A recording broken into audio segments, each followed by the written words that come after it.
p.m. The first item on the agenda is the Pledge of Allegiance. Please rise.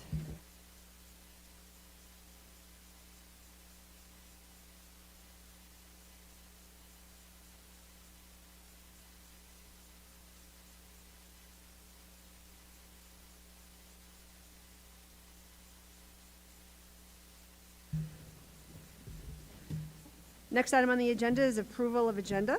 I need a motion to approve. Motion by Mrs. Rogalski. Second by Mrs. Feather. All in favor? Aye. Opposed? It passes 6-0. And for the record, Mr. DeMonica is not here tonight. We wish him well. Next item on the agenda is the consent agenda. Item A, approval of minutes from the regular meeting, April 28th, 2022. Item B, approval of minutes executive session, April 28th, 2022. C, the enrollment report from May 1st, 2022. D, the school police report from April 1st, 2022. E, the school bus inspection reports from May 1st, 2022. F, the residency truancy report from May 1st, 2022. I need a motion to approve. Motion to approve. Motion by Mr. Fiorello. Second by Ms. Smith. All in favor? Aye. Aye. Opposed? Passes 6-0. The next item on the agenda is personnel announcements. Mrs. Duncanson. Good evening. I have two resignations for you tonight. Both are effective June 30th, 2022. Carolina Almonte, Special Education, Cumberland High School, and Eva Lavassiere, Paraprofessional at BF Norton. Thank you very much. Thank you, Mrs. Duncanson. Next on the agenda is report out of executive session meeting. Report out of executive session meeting on May 12th, 2022. Report out of executive session votes. We did not take any votes in executive session. Next item is a vote to seal the minutes of the executive session. Vote. Motion by Mrs. Rogalski. Second. Second by Mr. Fiorello. All in favor? Aye. Opposed? Passes 6-0. The next item on the agenda is the superintendent's report. Dr. Thornton. Good evening, Madam Chair. For the first two items, I'll call up Mr. Damana. Thank you, Dr. Thornton. Good evening, Madam Chair. Good evening, everyone. So I believe on the superintendent's report, there is an item about RICAS testing. And so we are in the closing stages of testing. Last month was primarily ELA. This month, schools are finishing up math testing. All of the principals have reported to us, that students they're really enthused about student performance, how they are engaging with the assessment, the sustainability of being able to be in there for a few hours testing and sometimes going over. They feel like they're really putting in a high effort, so we're proud of that, and hopefully we'll get some idea of some raw results in the fall when we start up school right after summer. And I believe the second item is the strategic plan. And so at Achievement, I had mentioned to the Achievement Subcommittee that the strategic plan is nearing completion and that I'd like to present it soon to the Achievement Subcommittee and strategize the elements that we'd like to share with the full committee. Of course, the entire plan will be available to the committee, but it is a 23-page plan, and we want to keep you engaged and not present 23 pages. So we'll pick out the highlights of it and then open it up for questioning. Okay? Thank Any you. questions? Good. Thank you. Oh, Ms. Smith. Could you tell us what the participation rate was this year from the schools? Do they have any kind of numbers coming out on how many students did participate with RICAS? What I can tell you is that no schools have reported less than 95%, and that's the marker that we have to meet. So that's what I can report this evening. Thank you. Madam Chair, my last item, school construction, as always. Right now, things are picking up speed with construction at each building, Ashton, Community, and Garvin. We did have what we call a page-turning event where we go through the plans for each building, and we sit with the principal and with Colliers and the architect and make sure we're doing exactly what we said we're going to do. So we had those meetings at each of the three buildings. We also had some detailed meetings on moving, how we're going to move Cumberland Hill, which is here, back to where they live, and how we're going to move Garvin up here. and do so in a very thoughtful, organized way. So that has been in process. We also sat down with union leadership at each building to talk about the move as well, to answer any questions they have. As I've mentioned before, things will really start to pick up speed this summer when we're finishing one project and launching 3 new projects. It'll probably be the most busy we're going to be with school construction, being this summer. So that's all starting soon. Thank you, Madam Chair. Thank you, Dr. Thornton. Ms. Smith has a question. Thank you, Madam Chair. Dr. Thornton, could you describe a little bit about how the communication is going with the Garvin parents and the interaction with knowing that that move is coming up? We haven't communicated with Garvin parents yet. This is really the teachers, in talking about how we're going to move teachers from classroom A to classroom B, and how many boxes they're getting, that kind of thing, what location they're going to. So far, it's been really about the teachers. As far as the Garvin parents and the meet and greet and all that, that'll certainly come next. But right now, it's been the teachers and the staff and how they're going to move from building to building. Any other questions for Dr. Thornton? Okay. All right, thank you, Dr. Thornton. Next on the agenda is reports of standing committees. Item A, Fiscal Management Subcommittee update. Mr. Collins. Good evening, Madam Chair, fellow committee members. The Fiscal Management Subcommittee met this evening. We have 5 resolutions for your approval later on. We also have payment of the bills in the amount of $1,247,028.26. Also, Mr. Prignano gave his business office monthly report in light of the mayor releasing his budget proposal to the town. We did receive a sobering report that, as it stands now, we're looking at $1,446,000 short of what we asked for. But I do want to make a point. The superintendent did ask that I point out that this is not a final number, and he's Dr. Thornton has told me that the mayor has told him there's still work to be done. So that's not a final number, but it is a sobering number based on the fact that we're going to have to find that amount in cuts or savings somewhere else. So there are financial constraints. We have worked with the town, and we don't expect money falling from the sky. But it's very important for the public to understand that when people are clamoring for more and more and more, and I think of the last 6 months, we're looking for added buses, shorter walking distances, added programming, more teachers, things that are imperative for the district to move forward post-COVID. Mental health, interventionists, we can't have it all. We cannot have it all.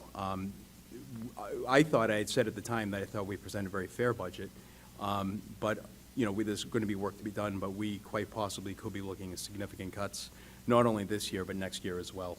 So hate to be the bearer of bad news, but that is the state of things right now. But again, there's more work to be done. So thank you. Thank you, Mr. Collins. Next, item B, Policy and Procedures Subcommittee update. Mr. Fiorillo.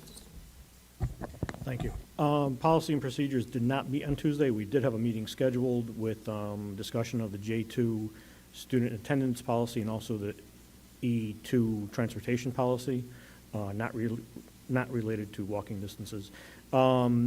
Due to last-minute conflicts, we were not able to hold a meeting. We will hope to have a meeting either next week or in 2 weeks. Thank you. Thank you, Mr. Fiorillo. Next is the Achievement and Communications Subcommittee update. This subcommittee did meet last night with one primary agenda topic, which was an update on the Cumberland Hill School Improvement Plan. So Mrs. Malcolm came and presented the goals for the Cumberland Hill School. And, one primary goal being, like with all of our schools, we saw a loss in proficiency due to COVID, where we saw all of our schools steadily increasing over the past 5 years. There was a drop due to COVID. So she's got some goals in terms of achieving proficiency rates for math and science and ELA. And there's work that she's doing for summer programming and other recoupment programs to help close those learning gaps. But another area, another goal that she has is around just building the culture and the relationship building among the staff, the students to staff, the students to students. And I think this will be especially important as we're bringing new students into Cumberland Hill due to the redistricting. So she's got, some good ideas for that. And we also talked about, different events that will happen over the summer as we get ready to open 205 Manville Hill Road again, and events that we'll do for the public, for the community, and special events for students and the new students that will be coming into Cumberland Hill in the fall. So she's got some good goals there, and we're looking forward. The Cumberland Hills also lived through a lot in the past year with their move up to the high school, and now they're moved back to essentially a brand-new school. So we're all looking forward to seeing that. The next item on the agenda is the District Health and Wellness Subcommittee update. Mrs. Rogalski? District Health and Wellness meets next month in person. We don't meet. All right, thank you. The next item on the agenda is public hearing of amended policies. But I believe we want to table this due to what Mr. Fiorello said earlier, so I need, Well, we wouldn't table it.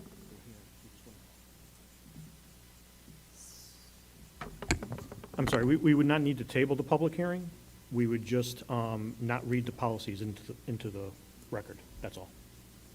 okay, We'll have to table the actions later under new business. okay. So then we're going to move to the next agenda item, which is comments from the public. Mr. Kinch, we're happy to have President Kinch here with us tonight. Thank you, Madam Chair. And just very quickly, I know I emailed you those dates for the public hearing on the budget. I understand it's already been relayed to the school ahead of time, but just for the record and members of the public, we're going to have permission of advertise at the next meeting, which will be 18th. That will allow us to, well, not allow us, but then we're going to follow that with the Finance Subcommittee on the 24th, May 24th, 6 o'clock. That will be at Town Hall. Then the first hearing will be at June 2nd. We're going to at least have a bigger venue. So we're going to go to McCourt for the first hearing on June 2nd. That is also 6 o'clock. Then we're going to come back for the second hearing on the 6th at 6 o'clock back at Cumberland Town Hall. And the third will be the 13th, also at Cumberland Town Hall for the final vote, just so everybody knows the schedule. Thank you very much. All right, thank you. The next item on the agenda is new business. First item, discussion and a vote to approve revised school start times for the elementary schools. Dr. Thornton? Madam Chair, in your places, you have a copy of the document proposing the changes in the start times. We did discuss this a few meetings back, and tonight I'd like you to consider taking action. As you may recall, in making these changes to these times, we can maintain our budget neutrality with our transportation budget. This really, doing this work is necessary as we're bringing Garvin students up to the trans location from down where Garvin is. So just to review, Ashton currently has a 9 a.m. start time. The proposed change is 8:30. BF Norton is currently 8:30. They'd go to 9:15. Community is currently at 9 a.m. They'd go to 8:30. Cumberland Hill currently 9 a.m. They'd go to 9:15. And Garvin 8:30 would go to 9:15. Middles would stay the same. High school would stay the same. So if you were to approve this would be for next year. And you could expect something similar coming, as we'd again have to pivot next year with a new guest in the trans building. So this is for your consideration and vote this evening, Madam Chair. Okay, Mr. Collins? Dr. Thornton, first thing that I think of, obviously, you have to save the money, but there are parents who obviously have work schedules and rely on AlphaBest. Is AlphaBest aware of this start time? Is there any sort of conflict with before school care? No, AlphaBest would run as it runs this year, pending staffing as always. It would have AlphaBest on board in our usual locations. Okay. Any other questions from the committee? Ms. Smith? Thank you. Dr. Thornton, is there a way to work with AlphaBest to maybe move some of their staff around? Because I would think that the schools that started later right now, maybe we can move some of them if they're going to be starting earlier, so that we can have the additional coverage. I know the big concern with the parents is that there's always a waiting list and they cannot get into Alphabet. So how can we bridge that? We can certainly explore that, should you pass this. I would say last year, Alphabet opened in Cumberland but closed around the country in other locations because of the pandemic and labor. But certainly, if we give them enough lead time, we can absolutely ask them if they can staff locations more so than prior years.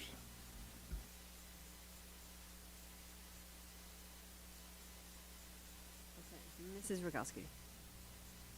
Dr. Thornton, I noticed it says that since this is still a draft, could times still change due to construction projects, even if this were approved today? And do we have an idea of when it would be finalized for parents to know?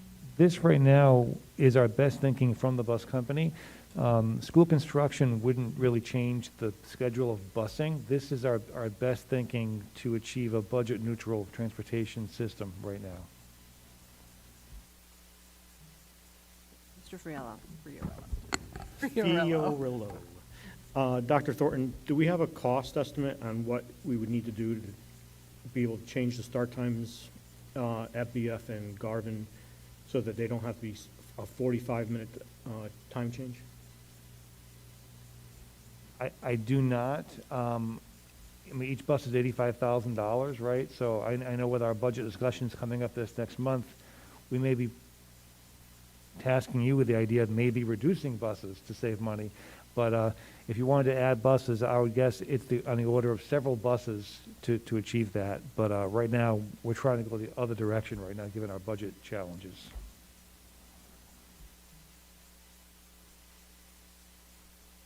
Okay, pleasure of the committee. Mrs. Rogowski makes a motion to approve the revised school start times. I'll second that. Mr. Collins seconds. Any discussion? Mr. Fiorello? I'm torn on this. I understand the fiscal constraints around the busing because we've dealt with it every year that I've ever been on this committee. I also understand the real problems this is going to cause for a lot of the working families, especially the single-parent families in the BF and Garvin neighborhoods. I really wish there was another way. I wish we could figure out our funding issues, and I don't say that just to put Mr. Kinch on the spot because he's in our audience, but something's got to be done. We do this every year, and all we keep doing is keep cutting and cutting, and this is a perfect example of another area. It's something that we are going to do that is going to hurt families. So that's my 2 cents. Ms. Smith? I echo what Mr. Fiorello was saying as well. I can see where the Garvin, it seems like it's a 45-minute difference, but we have to remember that their busing is now going to be going across town, so that adds to their commute time, which none of us like, but it has to be done. My concern is with the timing with BF Norton. I find that 45 minutes is really a difficult swallow in an area where there's 2 working parents in homes or single homes as well. And I really think that we have to be mindful of what we can offer them and how we're going to manage that. Because I'm not quite sure that a 45-minute change for BF Norton would be in the best interest of those students. Okay, we have a motion to approve in a second. Any further discussion? All in favor? Aye. Opposed? Nay. The motion passes 4-2. The next item on the agenda is the vote regarding settlement agreement with Teacher A. Madam Chair, I will motion to approve the settlement. Mr. Collins makes a motion to approve the settlement agreement. Second by Mrs. Feather. All in favor? Opposed? It passes 5-1. The next item on the agenda is, discussion and a vote to approve amended policies. This will need to be tabled. Yes, I will make a motion to table, Mr. Adams. Can we table these together? Yes. That would be great. Can we table these as one motion, or do we have to do them independently? We can do it. Okay, so I will make a motion to table both J2 and E2 until Policy Subcommittee can have a hearing on this and also vote on it. Okay. Mr. Fiorello makes a motion to table J2 and E2. Ms. Smith seconds. All in favor? Aye. Opposed? That passes 6-0. The next item on the agenda is discussion or a vote to approve homeschool instruction request for the 2021-2022 school year. We have none, Madam Chair. I'm sorry? There are none. Okay, great. The next item on the agenda is discussion and or vote to approve resolutions. Mr. Collins. Ms. Smith told me to make it snappy. We have 5 resolutions right here, all of which passed fiscal subcommittee 2-0, were vetted earlier this evening. SCPR-05-2022-47 is owner's representation services payment to Colliers for March 2022. SCPR-05-2022-48 is additional technology equipment purchases, JJM Cumberland Hill Elementary School, Hub Technical. This was as a result of added classrooms. So this was a part of original purchase. It's just an additional purchase. SCPR-05-2022-49 is a purchase for a new cargo van. The old cargo van failed inspection and is irredeemable. I don't know if I used that right.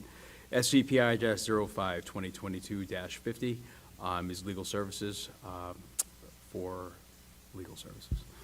And finally, SCPI-05-2022-51 is the District Network Services and Equipment E-rate.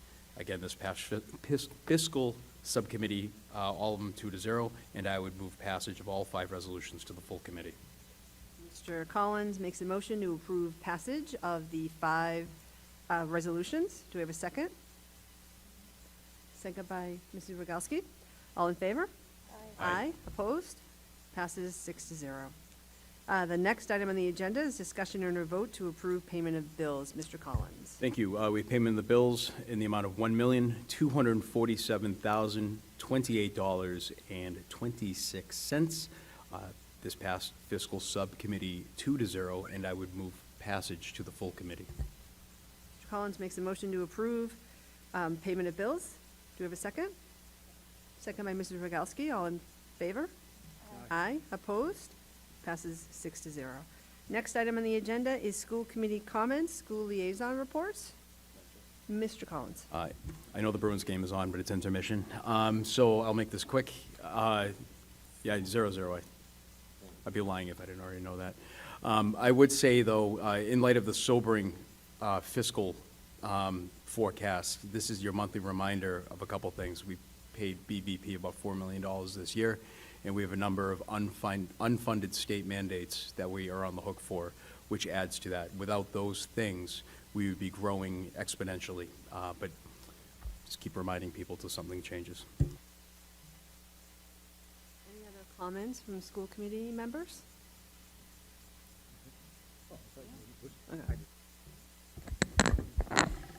Just to echo what Mr. Collins was just saying, I noticed that in payment of bills, we were also paying about $30,000 for the joy of dual enrollment, which we've discussed in the past, which I just don't understand why that is still necessary, considering that students can go to CCRI for free for the first, year or 2? But we're still paying for seniors to take CCR classes. It's a ridiculous thing that the legislature needs to fix, and maybe the governor of education can fix that as well. Any other comments? I would just like to reinforce what Mr. Kinch told us tonight about the meetings that are coming up. May 18th is the first presentation of the budget at the town council meeting. May 24th is the finance subcommittee meeting. June 2nd is the first hearing, and that will be at McCourt Middle School. And that's for people who want to come out and public comments, that it would be a great one to come to. June 6th is the second hearing and the first vote, and that's at the town hall. and then the final vote is on June 13th.